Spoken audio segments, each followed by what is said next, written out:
when can we make Instagram again and have it not be owned by Facebook?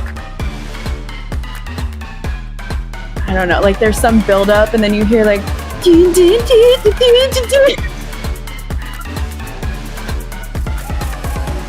Which I know there's a lot of dark mode lovers out there, but I had always had Instagram in the light mode, so I was like, what the fuck is this?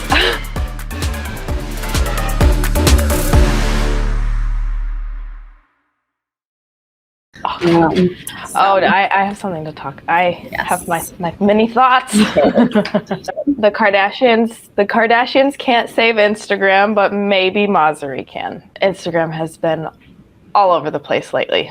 They are testing things out and getting feedback, very negative feedback. Mm-hmm. What things? What things have they been testing out? Feed. Yeah. So if you feedback. Mm-hmm. I got it. Were you trying to drop feed a in the feedback? Yeah. I get it. No one laugh. No. So last week, actually, we talked about in the sauce. We talked about the new Instagram feed, which has a very TikTok feel to it. Instead of having that scroll, you have a very constant swipe, which if you use TikTok, you know what that is. So they basically completely copied TikTok, and we're trying to pretty much turn into TikTok. And of course, Masri went live, or went in his little reel. He always posts them at least once or twice a week. And he's like, drop what you think about the new feed in the comments below. And everybody shit on him and the new feed. And we're so done with it. They're like, stop turning this into TikTok. I want to see pictures of my friends and family. And I even tweeted about it. And then this meme started circulating, which basically said, make Instagram again. The Kardashians hopped on it, reshared the meme. It got a lot of traction, and I had the new feed. And then after all that happened, Masri put out a video saying, okay, obviously we didn't do this feed right. This wasn't the right move. We weren't ready for it. And I no longer have the feed. So I'm guessing that it probably got pulled back from testing on maybe everyone's, maybe not. Maybe some people still have to deal with the horror of that. But so what happens so you said that you've been revoked, like you're not in the test group anymore, right? Mm-hmm. So you don't have the full screen. Mm-hmm. But when you did have it, what happened with photos? So, this is something I actually talked about. If they kept that feed, you do not want to post a horizontal photo, and you should probably stay away from square photos as well. You should try to stick with the 5:4 ratio, because it would, the entire feed turned into dark mode, which I know there's a lot of dark mode lovers out there, but I had always had Instagram in white in the light mode, so I was like, what the fuck is this? But the photo, if Instagram wants to stay Instagram, if they want to be the app that people can just post pictures of, even if it's your graphic, and if you don't want to always have to create video content in order to get out in front of people, you have to be able to cater to photos as well. And that's one of the reasons why when Instagram came out with the Reel feed, that was great. So you had your home feed, which looked like Instagram and worked like Instagram. And then if you wanted that TikTok look, you could go to Reels. Mm-hmm. I think that's the best way to do it. But instead, they just decided to have the Reel feed, which looked like TikTok, and your home feed, which looked like TikTok. And I was like, no. I believe it's rolled back everywhere. But yeah, it seems very, very traumatized. I just looked. I mean, I didn't notice any difference. So how many other testers do you think were out there? Do you know the number? From the amount of, I don't, but from the amount of tweets and comments. So they rolled out this test in May, actually. So they rolled it out to a smaller group, and maybe it was too small that they didn't get enough bad feedback. And then they rolled it out to a bigger group, and I was in that group. And then the bad feedback was, basically everybody was just saying, keep Instagram. I have the TikTok app. I don't want to have an app that's labeled Instagram that looks like TikTok. Absolutely.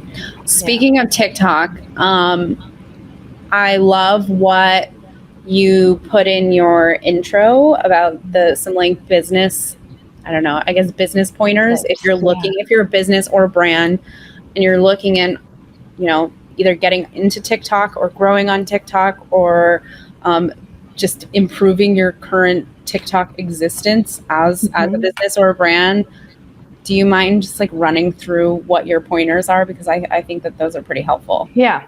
No, I think it's harder to get started on TikTok when you're not just an individual that can like jump on the silly trends and mess around with it. You still want to kind of keep your brand voice in there, and maybe even you need to hold some professionality in those videos, but it's still important to show that personality. So a couple of tips that you can use to do that is still hop on trends. One, like put your unique spin on it. Just, scroll through your For You feed and just be in the mindset like, okay, like what can I do with my product, my offering, whatever it is, to create a spin on this trend. And then the second one would be like identify your unique value add. And then quantity over quality, which is super unique. That's like the one, like TikTok is the one outlier. TikTok has a lot of like gusto going for it when it comes to the volume of content. And a lot of times you see creators post, I know that we've talked about this offline before, so I'll just reiterate it here, but like it's very common for TikTok creators and brands to repost the same content, maybe with like a slightly different edit or maybe different audio, but it's the same stuff on TikTok several times a day. And it's also not uncommon to see a creator posting on TikTok like dozens, if not more. Like I have creators that I follow that I'm like, how are you not exhausted? Like they have 30 posts a day or something. And like most of them are pretty much the same or similar, or they've reused it from their batch of content. But it's totally like, it's one of those things where, you always hear quantity or you always hear quality over quantity. With TikTok, it's kind of, I don't know, it's kind of different. The idea of too much content on TikTok and just keep posting is not true. But yet on Instagram, when they tried to have it as, and I brought this up with like stories started like becoming so compounded because it was under one profile versus now, if you have one profile constantly uploading to TikTok, TikTok eats it up. Like keep going. And maybe the point is like, why can't somebody just, from a platform standpoint, own what they want to own for the certain demographic who wants to consume it? It's okay to not have to be all things to all people. There's a TikTok audience and they're doing great, and that's what that audience expects. And there's an Instagram audience that is starting to get like fumbled around, and it's gonna alienate them. Such a good and you point. said all you want to do is see pictures of your family. Instagram got so bloated and diluted by having too much content and business content and like the algorithm content where they had to pare back and say like, what do our users really want? They want to see each other. Like, how embarrassing is it when somebody's like, oh, you didn't see my Instagram post? And it's like, no, I was flooded with all these other marketing posts and promoted posts that I couldn't even see what I wanted to see. Yeah, another component of that too is they started heavily promoting stuff on Instagram. So even when you were in your home feed, sponsored content everywhere, you weren't seeing people that you followed. I counted, no joke, I was scrolling 30 times, did not see a single post from anyone I followed. It was sponsored content. That's a huge thing. Like the biggest thing with TikTok, which I actually wrote about in this edition of The Sauce, is they have figured out, for however they figured it out, how to make that For You feed addicting, because they are so good at putting content. They steal all your data. Yeah, that. They're stalking but have a data problem, but they've mastered it. They've mastered that algorithm. Instagram has not. And I would see I hate cooking. I love food, but I hate cooking. But I would just see a bunch of reels about cooking and, you know, and stuff like that. And I'm like, I don't follow anybody whose main purpose is to share, you know, videos about cooking. Why am I seeing this? Yeah. Yeah. Instagram has, I think, some soul searching to do. Mhm. It needs to figure out Who it is. who they are. Yeah. I don't think that Instagram They don't really know. knows right now. They're just Would you- stealing copycats. Yeah. I mean, would you ever pay, different than a subscriber model on Instagram, but would you ever pay to be a member of Instagram so that you could be free of promotions? Well, They have subscribers now. well, yeah. What? They launched a subscriber model, like relatively. It's still in test in pretty small circles, but it's more for like to be able to subscribe to your favorite creators and things like that. It's Right. not like a Right. membership like Twitter Blue is. But at this point, fuck no. Yeah, well, they actually, because of all of the feedback they were getting back on sponsored posts, they have an option where you can hit the 3 little buttons on a sponsor post and say mute all sponsored content for 30 days. So, yeah, any sponsored ads. So you do have that Sorry, option now. sponsored post. Sorry, anybody who's Bye. doing Instagram Yeah. promoted ads. Yeah, that's Yeah. a big hack. I bet that's going to drive everyone's, ad spend up through the roof. But Mhm. that's Yeah. another Doing it news. now. Doing it now. Yes. All right. Well, what else do we have to talk? I want to cover all the TikTok topics so that we can knock those out. And then I know that you have a couple other updates on one that we haven't heard from in a while, little Penny Pinterest. Yeah. But yeah, if we want to cover TikTok stuff first, I mentioned it before, but they're TikTok is kind of under scrutiny, I guess, from regulators in the space. So they are going to release, I guess, a paper or insights into their trends and how they, promote content so they can prove like, hey, we're not pushing down some, videos and we're not amplifying, certain perspectives. So they are going to release Basically that. to prove that they're not biased, right? Right. We'll see. Okay. We'll see. Okay. And hopefully maybe that'll shine some light into the why their For You feed is so good. Because but I mean, if I was TikTok, I wouldn't, because I know Instagram would steal it right away. But I guess be on the lookout for that. Yeah. Monster, he's going to be over there like,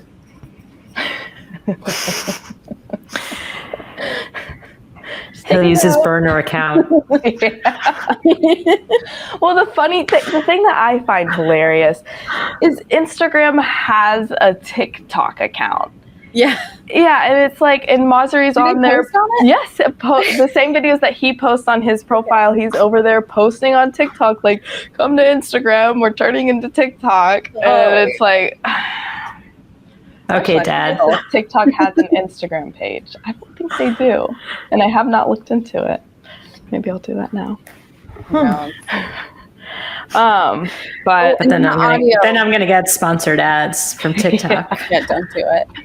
yeah, so What is it doing with the audio? There's like a new guide out or something like that. yeah, TikTok released a guide on using audio specifically for marketing campaigns.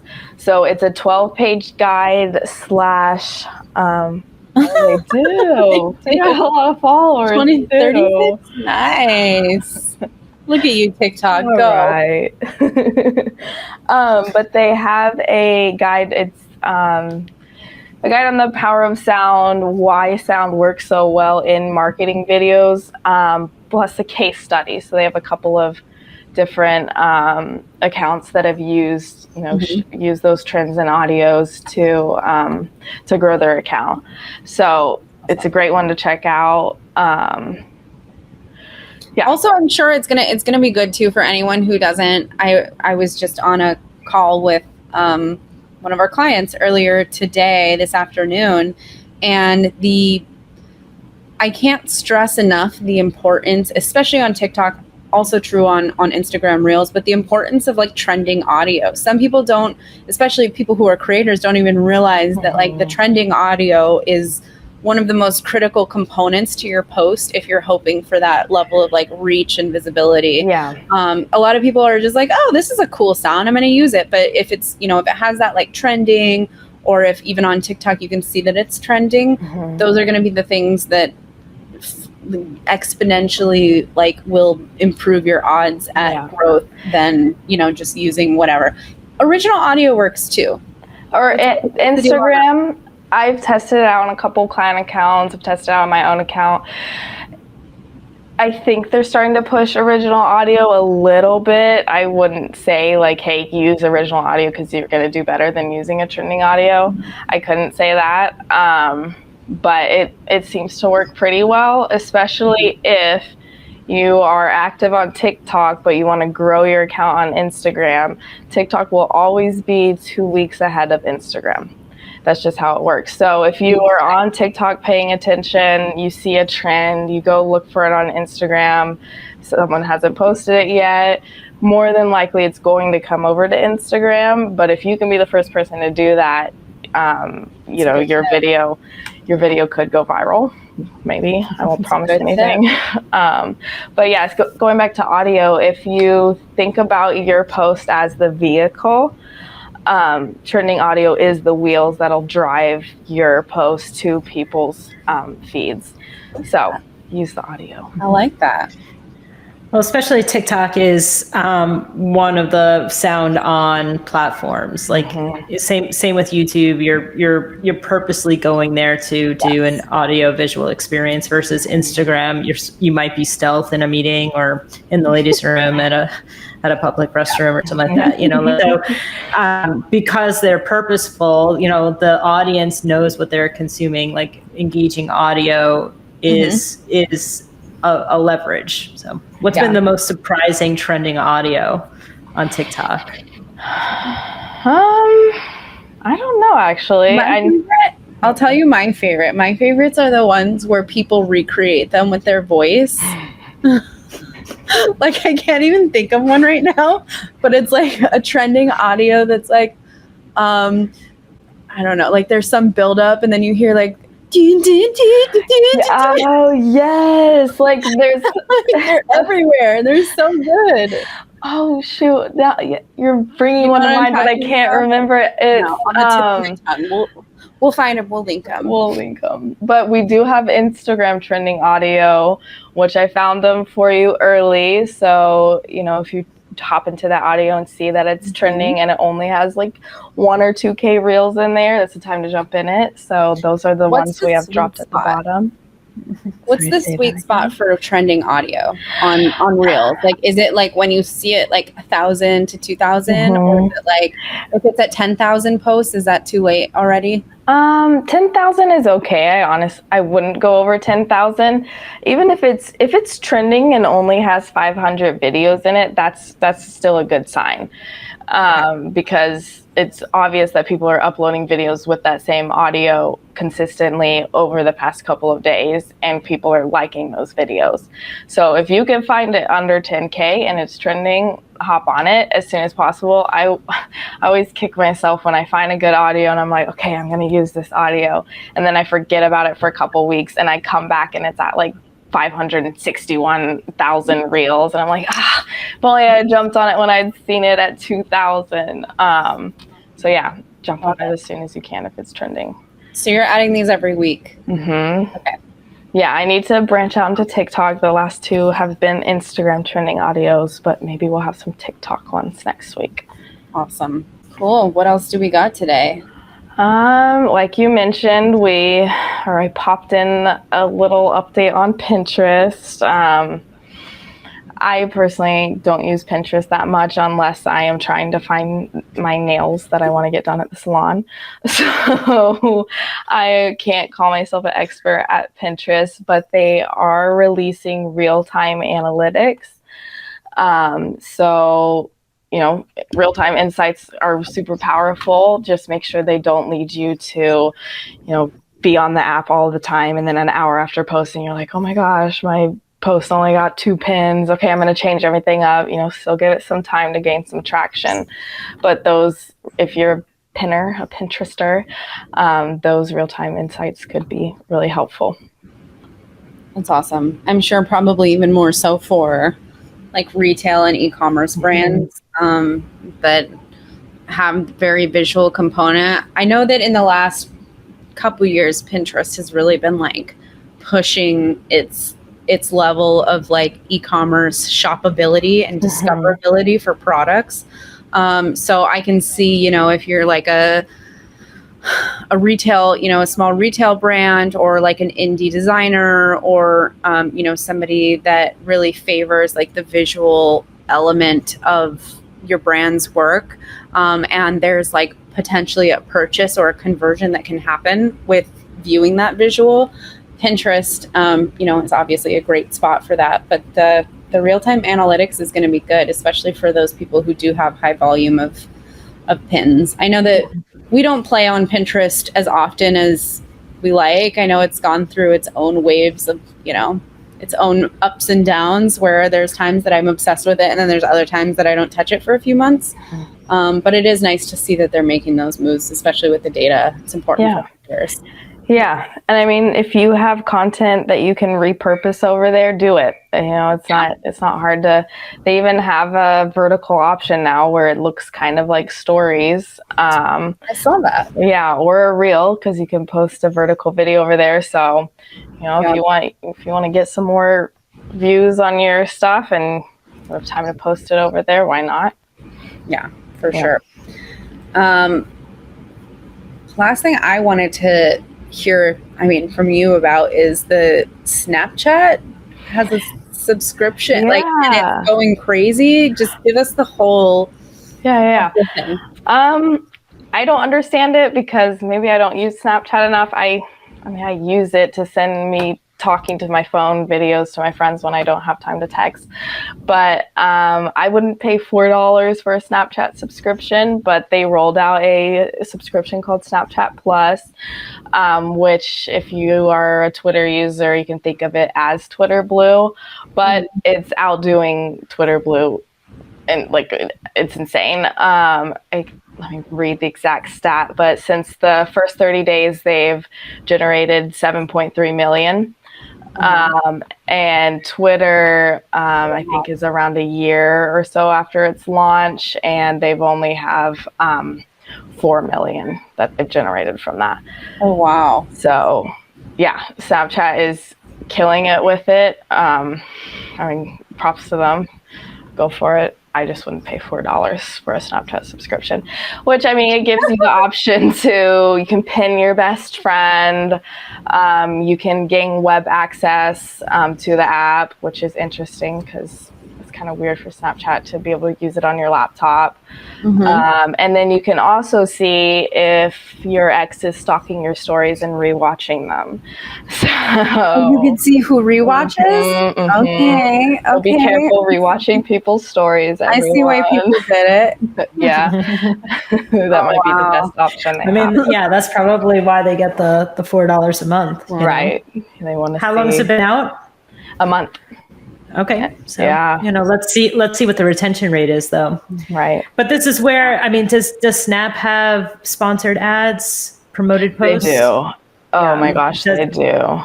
Does it eliminate that? I didn't see anything whether or not it removes sponsored posts. I don't actually believe so. And maybe it does and I'm wrong, but I don't think it does. And their ads are so obnoxious because you can't scroll past them.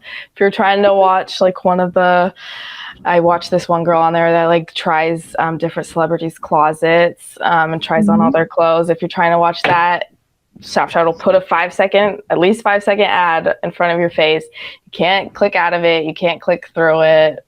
So their ads are pretty obnoxious. They have their own ad product too. So they sell all of their own ads through Snap. Like that's their primary source of revenue up until apparently Snapchat Plus.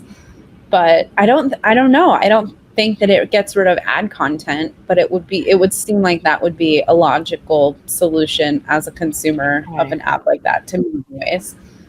But that's why I'm asking from a people who are partial to certain social media platforms and a way to connect to, even in some way we do like having the sponsored content. But if you wanted to have the streaming, Netflix, Disney Plus model where you're paying to make sure that you don't have the commercials, because I mean, I don't know if the younger generations will remember cable television, but it did get to a point where there were more commercials than there was content. And you just kind of got used to that. Like now when my kids see commercials, they don't get it. They're like, what is with this ridiculously small movie? And I want that toy. I'm like, yes, I know. I hate that ridiculously small movie. So it's actually confirmed Snapchat Plus does not get rid of ads. Maybe since it's only been out for a month, they've gotten some feedback like, hey, I'm paying you $4 to remove those ads, but yeah, right now it doesn't. So we know like Snapchat has its own subscription plan now. Twitter obviously has Twitter Blue. I wonder what other platforms are going to come out with them. Reddit has a version as well.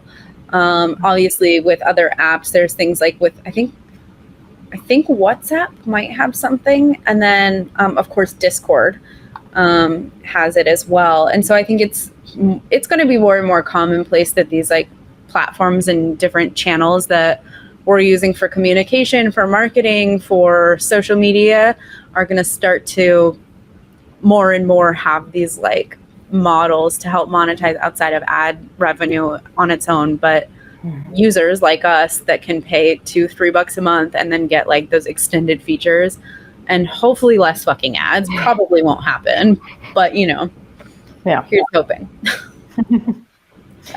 All right. Well, what do you think the biggest takeaway is for this week? Instagram, don't be TikTok. No, that's just my passion. That's not takeaway. I'll pick it with you. Absolutely. But I would definitely check out the TikTok guide on using audio for your marketing campaigns. That one, especially with those case studies, was really cool. That's awesome. Sorry. When I read the typing thing, I imagined this type of typing, not this type of typing. Because I'm used to my keyboard typing. So I was like, wait a minute, people hold their camera up, and then I look at it, and I was like, oh, okay, I get it. So I'm gonna say, good luck this week, digital entrepreneurs. We'll see you next time. Bye, girls. Bye. Bye, guys. Thanks for listening to The Sauce. We'll be back next week with more digital gossip, hot takes, and the social trends you're looking for. In the meantime, be sure to follow us on Instagram, Twitter, YouTube, and subscribe to our newsletter for all the latest updates. See you next time, and stay saucy, my friends.